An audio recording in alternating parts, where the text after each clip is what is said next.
Hello everyone, this is Priyanka and welcome back to Priya explore. So आज के session में हम रिवाइज करने वाले हैं अधिगम को, लर्निंग को और लर्निंग डिसेबिलिटीज। काफी इंपॉर्टेंट टॉपिक है आपके सीडेट के एग्जाम को लेकर के। सो भाई ये रिवीजन क्लासेस है, ऑलरेडी हम कोर्स कंप्लीट कर चुके हैं ना। सीडीपी का पेपर 1 पेपर 2 दोनों ही कंप्लीट हो चुके हैं। प्रॉपर नोट्स वगैरह आपको मिल चुकी हैं, ठीक है। टेलीग्राम पे अगर फर्स्ट टाइम है सो बिल्कुल जा करके आप नोट्स वगैरह वहां से ले सकते हैं। और यहाँ पे सिर्फ और सिर्फ आपको रिवीजन पे फोकस करना है, ठीक है। सो ये रिवीजन के व्यू से आपके लिए क्लास है, तो भाई पेन पेपर साइड में रख दीजिए और ध्यान से सुनिए।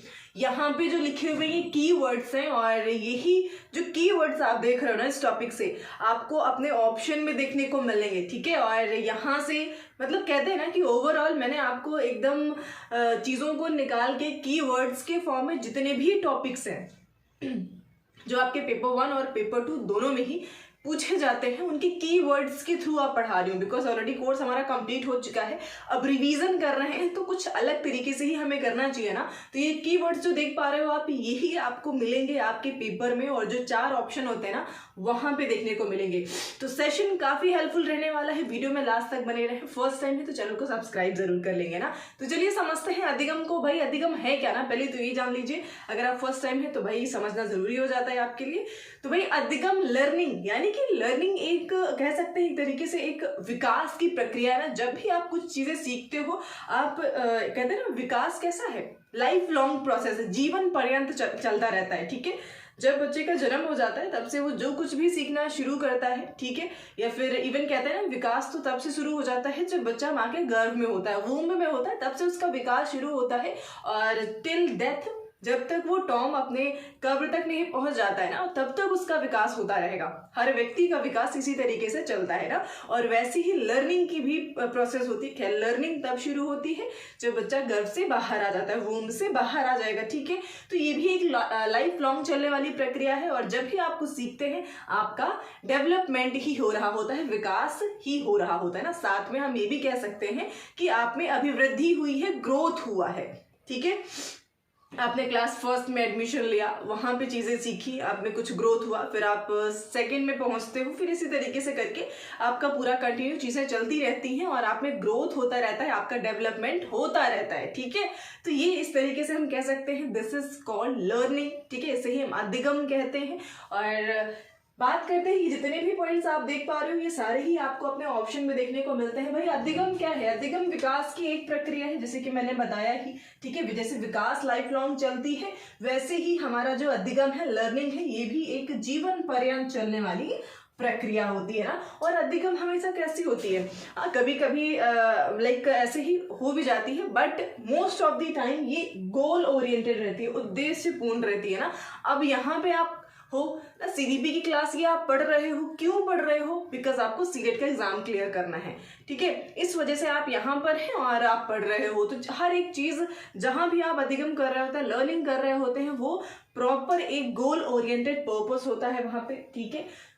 उद्देश्यपूर्ण तरीके से ही आप अधिगम कर रहे होते हैं। प्रोसेस ऑफ एडजस्टमेंट में समायोजन की भी प्रक्रिया है ना। जब आप लर्निंग करते हो, अधिगम करते हो, तो आप एडजस्ट करना भी चीजों को सीखते हैं, ठीक है। एक एक्टिव प्रॉपर एक्टिव प्रोसेस है, ठीक है। 100% पैसिवली कोई अधिगम नहीं कर सकता है, फिर तो रट्टाफिकेशन होता है, समझ रहे हैं। जब आंख बंद कर लिया एकदम रटने में लगे हुए हैं, आपने देखा होगा ना ऐसे बच्चों को, तो वो फिर निष्क्रिय कह सकते हैं आप एक तरीके से। वहां पे एक्टिव नहीं है बच्चा, उसने दिमाग को बंद रखा है, सिर्फ मुंह चल रहा होता है। तो भाई लर्निंग अधिगम जो कि अंडरस्टैंडिंग से आप रिलेट कर सकते हो, वैसे ही एक प्रॉपर एक्टिव प्रोसेस है, प्रक्रिया है।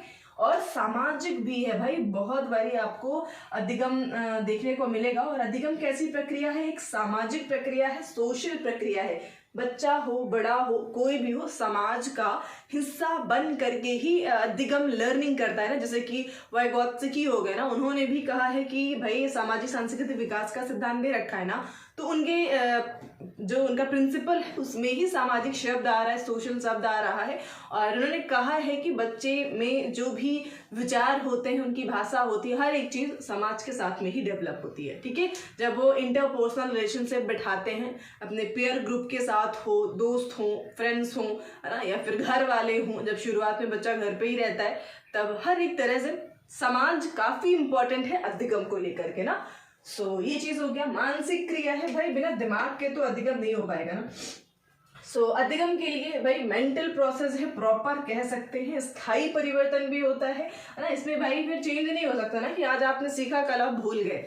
जो चीज़ें आपको जीवन सिखा देती है, जो चीज़ें आप सीख जाते हो, अगर वो कहीं ना कहीं मतलब ऐसे कह सकते हो ना कि जो भी जीवन के थ्रू आपने सीखा वो आप भूलते नहीं हो एक चीज़ ना, वो चीज़ें आपके दिमाग में रहती हैं। वो अलग चीज़ें जो आप किताबी कीड़े बन करके जब पढ़ते हो उन सब चीज़ों को उस तरह से, अगर उसको रिवाइज नहीं करते हैं तो वो दिमाग से स्लिप हो जाते हैं कहीं ना। लेकिन जो भी अधिगम आप समाज का हिस्सा बन करके सीखते हैं, समझते हैं, वो चीज़ें आपके साथ लाइफ लॉन्ग रहती हैं, वो कभी आप भूलते नहीं हो ना, वो स्टैटिक हो जाते हैं। अधिगम प्राणी की अभिवृद्धि है, ग्रोथ भी है, जैसे कि मैंने कहा ऊपर बताया ही था। ठीक है, अनुभवों का संगठन होता है ना भाई, आप अनुभवों को क्या करते रहते हैं, संगठित करते रहते हैं, और आपका विकास होता रहता है, आप लर्निंग करते रहते हो उन सब चीज़ों से ना भाई। पिछली क्लास में आपने जो चीज़ें सीखी वो आपके अनुभवों में इंक्लूड होती है, नेक्स्ट क्लास में जा करके अभी वो चीज़ें आप जान रहे होते हो, अभी वैसी गलतियां आप नहीं करते हैं फिर। ठीक है, आप गलतियां करोगे बट वो गलती रिपीट नहीं करते जो आप कल कर चुके हैं। ठीक है, तो गलतियों से सीखता है इंसान, और वो आपके एक्सपीरियंस में एक तरीके से इंक्लूड होता चला जाता है ना। आपको अनुभव वही से तो मिलता है, जो आप गलतियां कर रहे होते हैं अपने गलतियों से सीखते हैं और अनुभव लेकर के आगे बढ़ जाते हैं ना। और वो भी एक तरीके से क्या है भाई, लर्निंग ही है। ठीक है, और ये एक यूनिवर्सल प्रक्रिया है ना, हर जगह इसी तरीके से अधिगम होता है, लर्निंग होता है। ऐसा नहीं है ना कि भाई कहीं और कुछ प्रोसेस हो सकता है। भाई समस्या समाधान की प्रक्रिया बिल्कुल, जब भी भाई आप पेपर देने जा रहे हो तो यहाँ पे जो क्वेश्चंस आ रहे हैं, दिक्कतें आ रही हैं, प्रॉब्लम्स आ रही हैं, उनको सॉल्व करने के लिए आपको क्लासेस की जरूरत है कि आप प्रॉपर पढ़िए तो पहले ना, कॉन्सेप्ट्स तो समझिए चैप्टर्स के। तो वहां पे भाई अगर आप पढ़ रहे हो, समझ रहे हो, तो आप इजिली अपने क्वेश्चंस भी सॉल्व कर पाओगे ना। तो ये समस्या समाधान की भी एक प्रक्रिया कह सकते हैं अधिगम को। तो ये की पॉइंट्स है ना, बहुत ज्यादा इंपॉर्टेंट है, और इन्हें एज इट इज आपको नोट डाउन करना है। आप नोट डाउन कर सकते हो, लिखिए ना। अभी कहते हैं ना भाई कि अभी आपको नोट्स मैंने दे दी हैं, सब कुछ हो चुका है, बट अभी थोड़ा डिफरेंट तरीके से पढ़ना है, ताकि चीज़ें कहते हैं ना कि भाई यही मिलेगा आपको। अगर अधिगम से क्वेश्चन बन रहा है आपका, तो यही जो लाइंस लिखी हुई हैं यही आपको 4 ऑप्शंस में मिलने वाले हैं। और अगर आपको पता हो स्टिल आप नहीं पढ़ रहे हो ना, तो फिर भाई किसकी गलती है इसमें, बताइए किसकी गलती हो सकती है। अब यहाँ पे आप देख पा रहे हो ना भाई, अधिगम है, लर्निंग है, तो लर्निंग तो इस तरीके से हो जाती है। अब वो लर्निंग को प्रभावित अफेक्ट करने वाले कुछ फैक्टर्स भी होते हैं।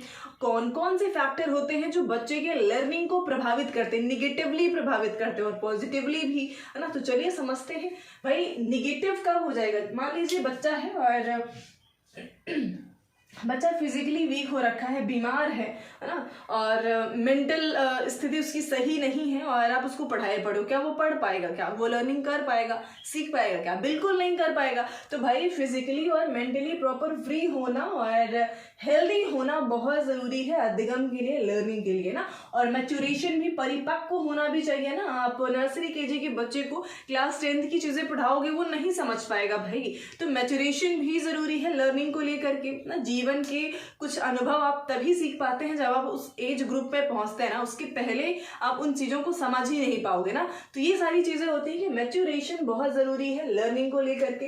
इंटरेस्ट बहुत इंपॉर्टेंट है ना, बहुत ज़्यादा इंपॉर्टेंट फैक्टर हो जाता है लर्निंग को लेकर के ना।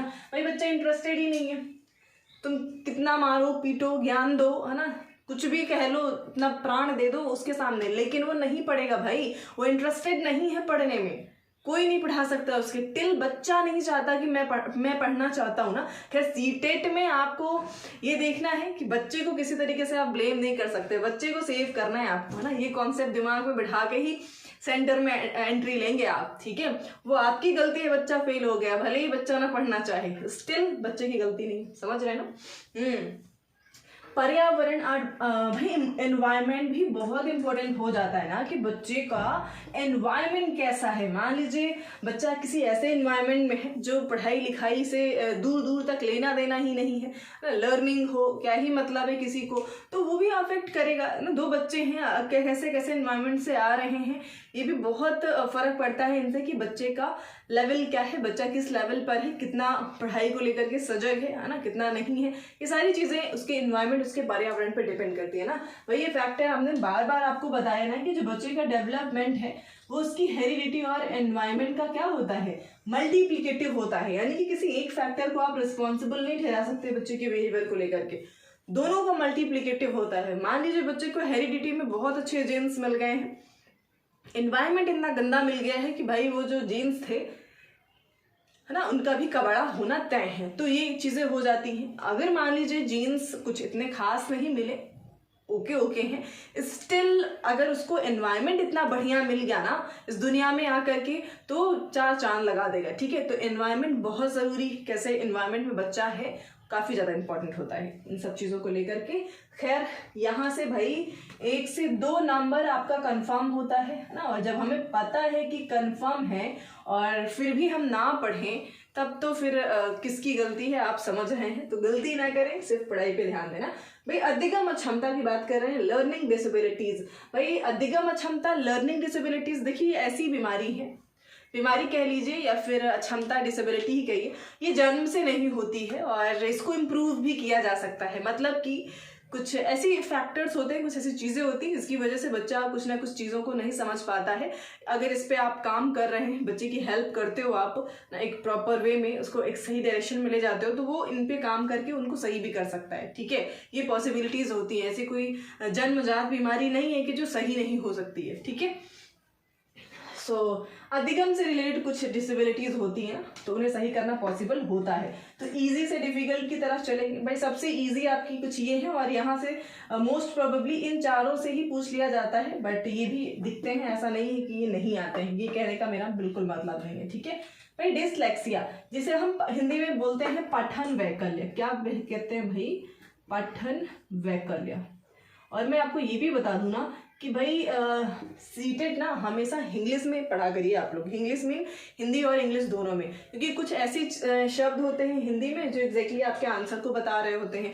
पठन वैकल्य यानी कि जो पठन से, रीडिंग से रिलेटेड दिक्कतें कर देती हैं, इंग्लिश में लिखा हुआ है डिसलेक्सिया, तो यहाँ पे आप चक्कर खा सकते हैं। ठीक है, तो ये चीज़ें बता रही हैं। भाई पठन वैकल्य क्या होता है? भाई यहाँ पे जो बच्चा होगा ना, बच्चे को रीडिंग करने में, बच्चे को रीडिंग करने में दिक्कत होती है। दिक्कत क्यों होती है? हो सकता है कुछ ऐसे शब्द हो, कुछ ऐसे अक्षर हो, लेटर्स हो, जिनको देख करके वो कंफ्यूज हो जाता है ना। जैसे कि W है तो उनको हो सकता है M पढ़ रहा हो, 6 है तो 9 पढ़ रहा हो, 3 ऐसे लिखा जाता है तो वो ऐसे लिख रहा हो, है ना।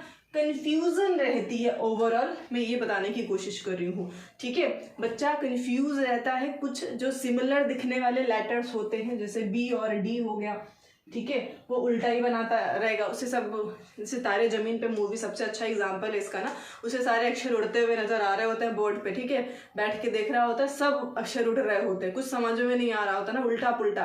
तो बस जब वो गलत पढ़ेगा, गलत समझेगा, तो भाई वो रीडिंग भी गलत ही करने वाला है, ऑब्वियस सी बात है। ठीक है, B और D में कंफ्यूजन रहती है, उसको 6 9 नजर आ रहा है, 9 6 नजर आ रहा है। तो इस वजह से बच्चा जो है प्रॉपर रीडिंग नहीं कर पाता है ना। और इसका इलाज यही है कि आप बच्चे को ढंग से रीडिंग कराइए ना, प्रॉपर वे में। आप ये ना देखिए कि वो उच्चारण कितना बेहतर कर रहा है, आप ये देखिए कि वो रीडिंग करे चीज़ों को लेकर के कंटिन्यू। ठीक है, तब उसमें इम्प्रूवमेंट संभव है।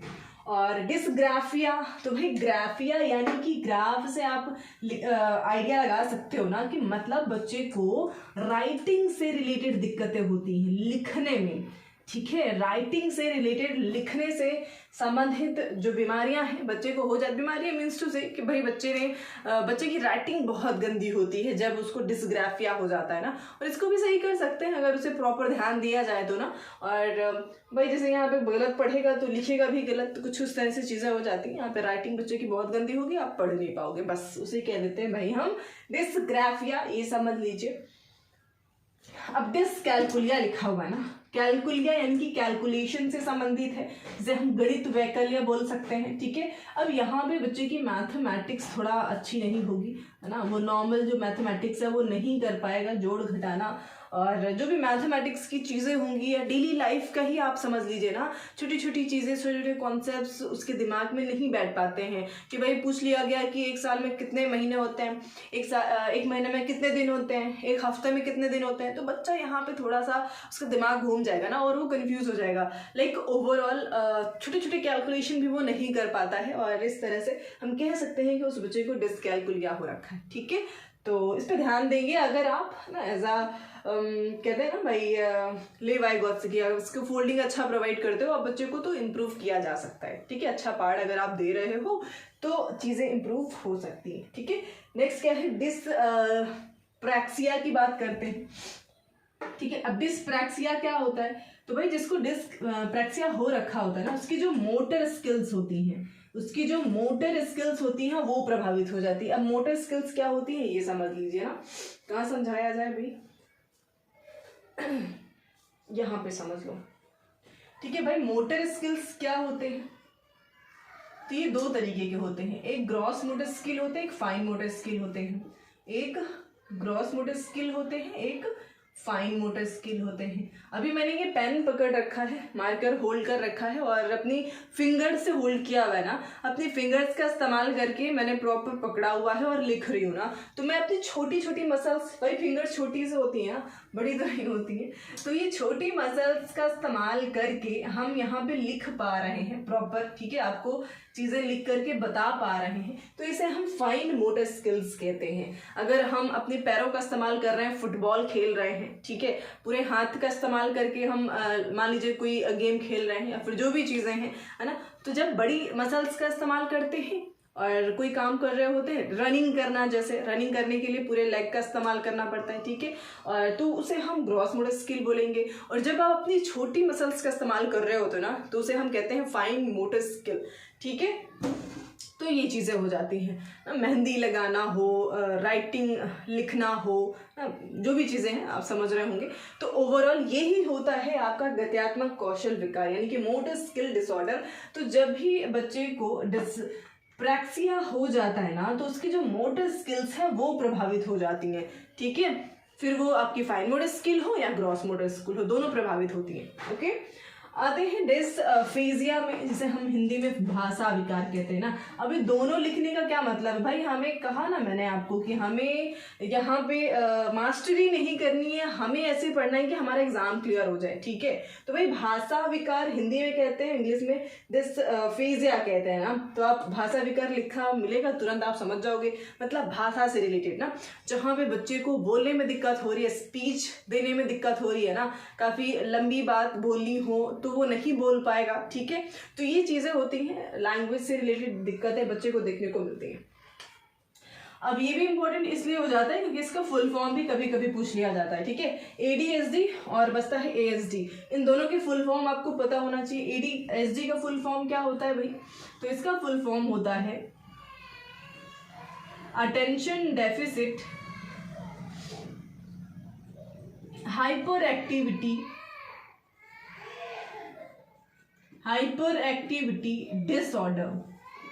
ठीक है, हाइपर एक्टिविटी डिसऑर्डर कहते हैं इसे हम, अटेंशन डेफिसिट। और इसके फुल फॉर्म में ही पूरा बता दिया गया है ना कि यहाँ पे बच्चा जो है किस तरह की एक्टिविटी शो करता है। ठीक है, अटेंशन डेफिसिट यानी कि वो प्रॉपर किसी एक चीज पे लंबे समय तक अपना अटेंशन ध्यान फोकस करके नहीं रह सकता है। ठीक है, तो इसे अटेंशन डेफिसिट कह देते हैं। हाइपर एक्टिविटी डिसऑर्डर मतलब काफी अति क्रियाशीलता, उसके हाव भाव, मतलब काफी ज्यादा आपको वो लाइक ऐसे परेशान हैरान सा नजर आएगा, है ना, चीजों को लेकर के जल्दी जल्दी मचा के रखता है। ठीक है, तो इस तरह से बच्चा होगा और इस पे काम करके उसको सही किया जा सकता है ना, इसे विकासात्मक विकार भी कहते हैं, डेवलपमेंटल डिसऑर्डर आप कह सकते हैं। ठीक है, और ये कीवर्ड्स है, आपको एग्जाम में यही देखने को मिलेगा और इनको लिख लीजिए आप कहीं संभाल के, है ना। अगर थोड़ा सा भी बिलीव है ना कर सकते हैं तो बिल्कुल इनको लिखिए एज इट इज, ऐसे ही, और लिख करके पढ़िए इनको। ठीक है, ऑप्शन में आपको यही नजर आएगा। और ASD का फुल फॉर्म क्या होता है, तो ASD का फुल फॉर्म होता है autism spectrum disorder, autism spectrum disorder कहते हैं, और ये भी एक विकासात्मक विकार हो जाता है। ठीक है, इसमें होता क्या है, बच्चा थोड़ा सा असामाजिक तरह का होगा ना, असामाजिक यानी कि देखा होगा ना उस तरह के बच्चे जो घर में 4 लोग आते हैं तो छुप के अपने रूम में बैठ जाएगा, ठीक है, किसी से बात ना करना पड़े, कोई मुझसे बात ना कर ले, है ना। तो इस वजह से यानी कि उसको वो थोड़ा सा कह सकते हैं ना इंट्रोवर्ट टाइप का होगा, काफ़ी ज़्यादा इंट्रोवर्ट टाइप का होगा, और वो लोगों से बात करना, लोगों के साथ उठना बैठना पसंद नहीं करता है। ठीक है, उसे ही कहा जाता है ऑटिज्म, यानी कि ऑटिज्म स्पेक्ट्रम डिसऑर्डर, यानी कि ASD जिसे बोलेंगे। और रिपीटेटिव बिहेवियर होता है उसका, यानी कि चीज़ों को रिपीट करने की ना, बोलने की, या कोई काम कर रहा है तो उसको, या बोलने से लेकर के ये सारी चीज़ें होती हैं जो इस तरह की प्रॉपर्टीज़ है ना बच्चा शो करेगा। ठीक है, जिसको ऑटिज्म हो रखा होता है। सो ओवरऑल ये 2 टॉपिक हमारे कंप्लीट हुए हैं, रिवीजन के व्यू से हैं, और बाकी चीज़ें आपको पता है, नोट्स आपको टेलीग्राम पे मिल जाएंगे। तो ये रही क्लास हमारी आज की, है ना। आई होप सेशन आपके लिए हेल्पफुल रहा हो, तो कमेंट सेक्शन में फीडबैक देना बिल्कुल नहीं भूलेंगे, है ना। और इसके बाद हम रिवीजन क्लासेस ऑलरेडी चली रही है हमारी, जो क्वेश्चन हैं आपके प्रीवियस ईयर के, उनकी क्लासेस, लाइक बीच में थोड़ा सा ब्रेक हुआ ना, जो भी हमारा सिस्टम चल रहा था। तो अभी ईवीएस की जो 6th थीम पे बेस्ड क्वेश्चंस करा रही थी, अभी नेक्स्ट थीम आप कल मिल जाएगी आपको। तो 3 थीम हो जाएंगी हमारी, तो 3 बचने वाली हैं, उन पे बेस्ड नेक्स्ट 3 दिनों में हम 3 क्लासेस और कर लेंगे। ठीक है, सो आज के लिए इतना ही रखते हैं, मिलते हैं नेक्स्ट क्लास में। Thank you so much.